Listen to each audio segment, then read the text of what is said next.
Aisha, if you want to turn your audio and video on now to join us. First off, I love Monopoly and I also love a good analogy, so I'm so glad you incorporated that into your message. This is such an important topic for our theme surrounding cities and communities, not only for Milwaukee specifically, but also any community facing gentrification.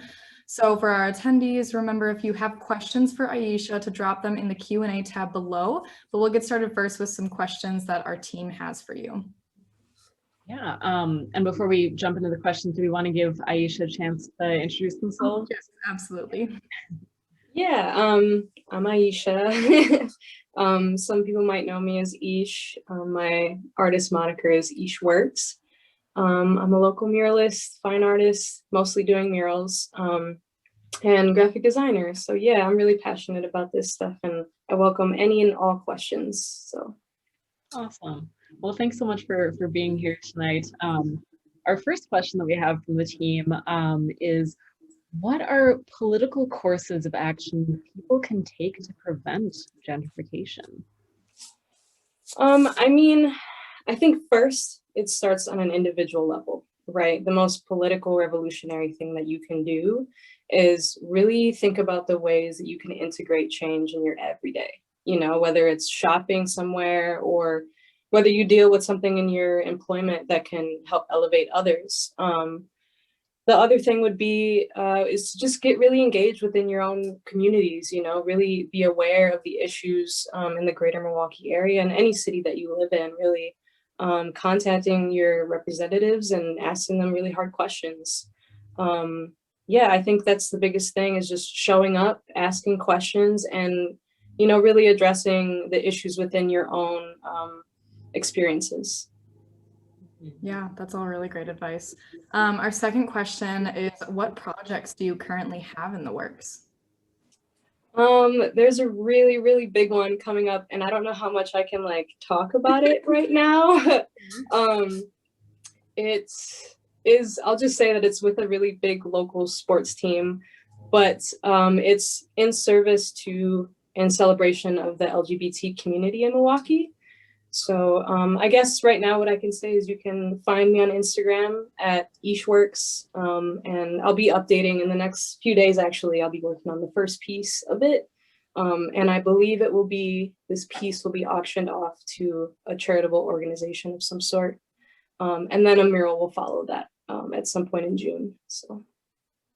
Oh man, that sounds really exciting. Thank you. Yeah, as kind of a follow-up to that, kind of a deep question, but what do you consider to be the purpose of your art? Are there unifying themes, intentions, or subject matter throughout your work? Yeah, I feel like I'm very much in the discovery mode still of my artistic practice, but when it relates to public space, when I'm doing murals specifically, they're not generally for me, right? They're for the space that it impacts. Last year, just before the pandemic hit, I got an invitation to join a local urban garden called Alice's Garden. And I got laid off. So I didn't even do art really in the beginning of the summer. I just spent a lot of time there working with the plant life and growing food, and connecting with the elders and the people that inhabit that space. And it was just so healing. But I think that definitely worked its way into my art. So a lot of my most recent works kind of involve that concept of growth and plants and vines. Plants to me represent, community. It represents growth, tenderness, strength, and really thinking about the world in new ways, generating a new perspective and growing from that. So I love that so much. So for our next question, I'm from La Crosse, Wisconsin, other side of the state, and unfortunately I had little to no knowledge of Milwaukee's social and political circumstances before coming to college here at UWM. So I'm curious to know, what advice or call to action would you give to young adults that aren't from here and they're moving to the city? definitely. I think the first thing is to see to have the opportunity to go to school in Milwaukee. Milwaukee is a diverse city, right? Although we are segregated, there's so much that you can learn from maybe places that aren't so diverse, right? So I think the main thing is to indulge not just in the beer, the brats, the cheese curds, you know, really taking the time to immerse yourself in spaces at large that go beyond the commercial epicenters of Milwaukee in general, because there's so many beautiful spaces here, honestly. There's urban garden spaces that do, you know, weekly gatherings, and they have all types of events. There's Makers Market collectives in the Bronzeville area. There's the Sherman Phoenix building that has so many local small businesses that are cultivating a lot of wealth within their communities. And I think it's just so important to be able to branch out of our comfort levels and our bubbles and really explore the city in those ways, you know, go beyond the tourist, you know, attractions of our city and what we're associated with. Absolutely. Yeah. So it looks like it's time to move into some of our audience questions. We've got a couple in the chat. And remember, you can click on the Q&A button and throw your question in the chat there. So our first question is from Gina. What advice can you give to artists in balancing staying true to your artwork while also sustaining yourself financially? For sure. I went through this so hard this pandemic.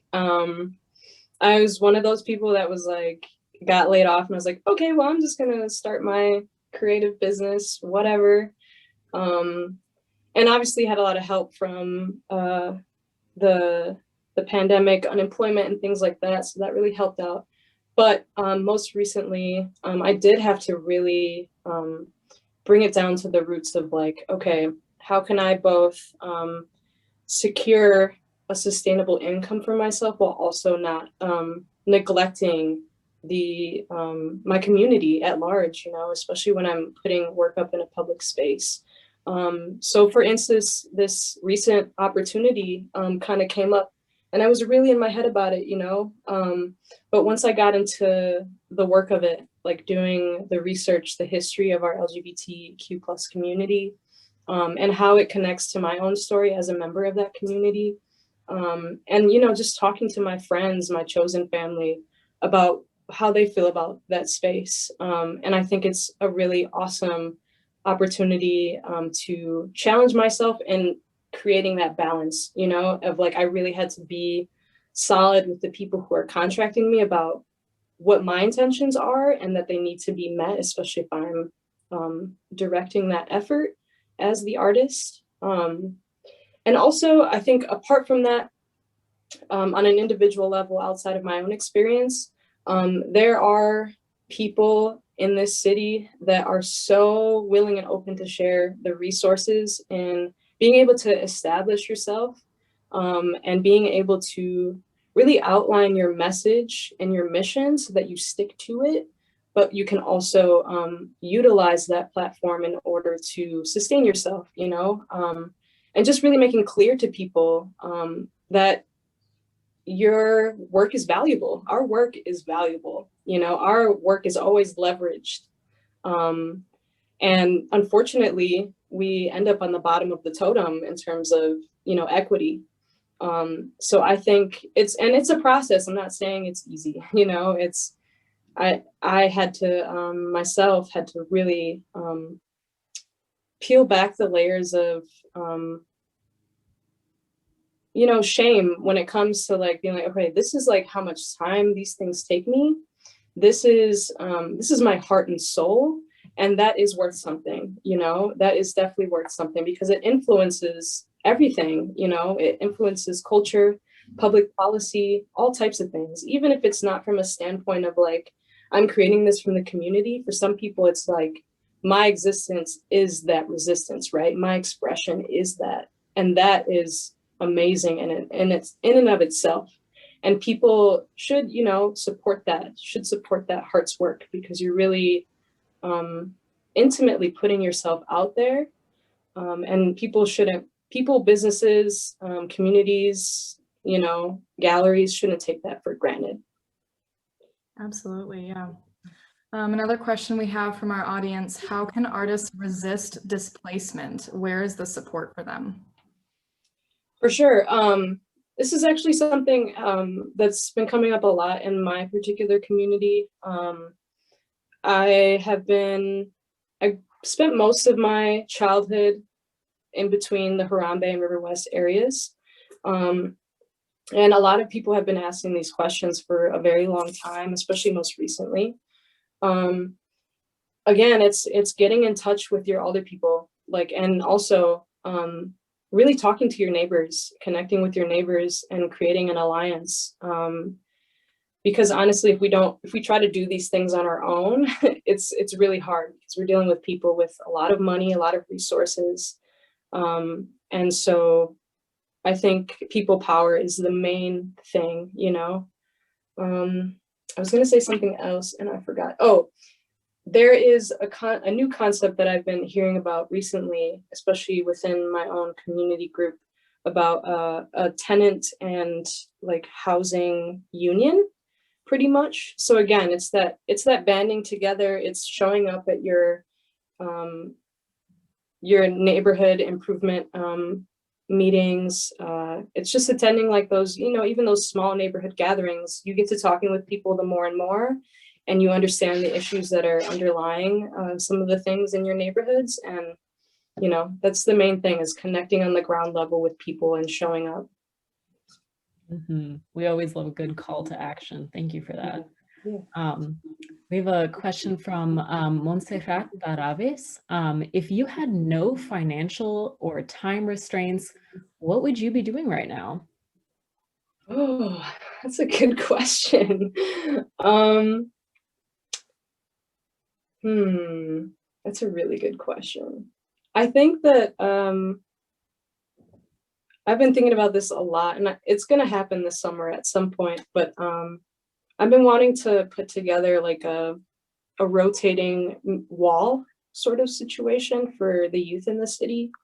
And that will take a lot of like funding and stuff, but if that wasn't a factor, you know, I would be, you know, cultivating that, I think, and curating that for that space. I think it's really important. Other than that, I really have a desire to travel. I have yet to be like really adventurous in my adult life, and to be able to see different cities, new cultures, and be inspired by that artistically and take my art with me there, I feel like, and connecting with other artists in other cities. So yeah, great question. Thank you. So this looks like the last question. If you have our attendees, if you have any final questions that you want to throw into the Q&A tab, we'll make sure to ask those before Aisha heads out tonight. So this question is, what is next for you? I know you already talked about a project that you have in the works right now. So I guess answer this question however you would like to. Yeah, for sure. What is next? I'm not really sure, you know, and I think it's kind of fun that I'm not sure. I really want to connect more with the young community here. It's just so transformative to have been able to be involved as a kid myself in community with other artists, and just being really empowered by that. I mean, I don't know. I think that's it. I've been applying to, there's like some local requests for proposals for murals and stuff. I'd like to paint just for fun. I'm hopefully gonna try and get a studio space rather soon in my neighborhood. And I think from that, I've been thinking a lot about, I do a lot of community public art, but in a studio space, I feel like when it concerns canvas work, I'd be more making work for myself and trying to get in touch with, you know, my own journey. And yeah, I think I'm excited for that, exploring that more. That's so exciting, yeah. Yeah, thank you. It's one other person put a question in the chat. This is kind of a two-part question. Who are your biggest influences? And also, how do you handle rejection as an artist? My biggest influences. This is such a hard question. I wouldn't say that I have like one, you know? I feel like every day I'm inspired by the people I'm in contact with and even some of my peers in the art community. And beyond that, you know, it's just, you know, my mentor, anybody who has had an impact in my life, definitely inspires me. My mentors, Katie Mullen and Ross Terms and Scott, and, you know, all of these people that, you know, constantly push me forward is what inspires me. My biggest influence is, you know, where I'm from. I'm deeply in love with the way that we show up here in the city. You know, there's so many complex things about it, and at the same time, beautiful things about it. So yeah, I think that's what that is. What was the other question? I'm sorry. Yeah, and the other part was, how do you handle rejection as an artist? Yeah, I went through that this year for sure. Honestly, it's to believe in divine intervention, divine timing. A lot of the things that I got down on myself about not getting ended up making space for things that were perfect, you know. And, you know, for every 10 things I've applied for, I'll probably get 1 or 2 of those things. And that's perfectly fine, because the universe is giving me exactly what I can handle, you know, and I'm learning to trust that more and more. And to just tap into that consciousness of, like, you know, as long as your heart is in your work, things magnetize around that. It's really, really incredible. It's so incredible to have watched it happen in the last 2 years, of being really kind of all over the place, but then really getting solid about what I wanted for my life, what I'm passionate about, and what I wanted to offer my community. So, you know, it's just, you don't get those opportunities for a reason. Because there's something greater and bigger out there for you to get. Yeah, that's a really, really beautiful perspective. I love that. Just very briefly, I know you mentioned Katie Mullen. Katie Mullen is actually a former TEDx speaker. She was with us in 2019, I believe. If anyone's interested in checking out her talk, you can find it on our website. So do you have, I'll ask the same question I asked of Stacy, do you have any other resources where people can find your work? I put your Instagram handle as well as a link to Milwaukee's website listing all the district's alder people in the chat room. So audience, feel free to check those things out. Is there anything else you want to leave our audience with? Yeah, for sure. MKE Black is a great resource for, you know, finding places where you can spend your money, and circulate the wealth in those communities. It's so important for us to be really conscious of where we're spending our dollar and making sure it's staying there. Yeah, I mean, I don't have any off the top of my head right now, but if anybody has questions, you can find me on my Facebook at Aisha Valenti. And yeah, pretty much, yeah. I'm open to any and everybody hitting me up and asking, and I can send resources via email or through Facebook Messenger. Yeah, that's really awesome. Thank you so much, Aisha, for joining us tonight. Yeah. Thank you, Aisha. When you hop off, be sure to check in the chat. You have a ton of people sending you lots of love and support. Yeah, for sure. Thank you. Thank you, Aisha. Yeah, I appreciate you guys. You too.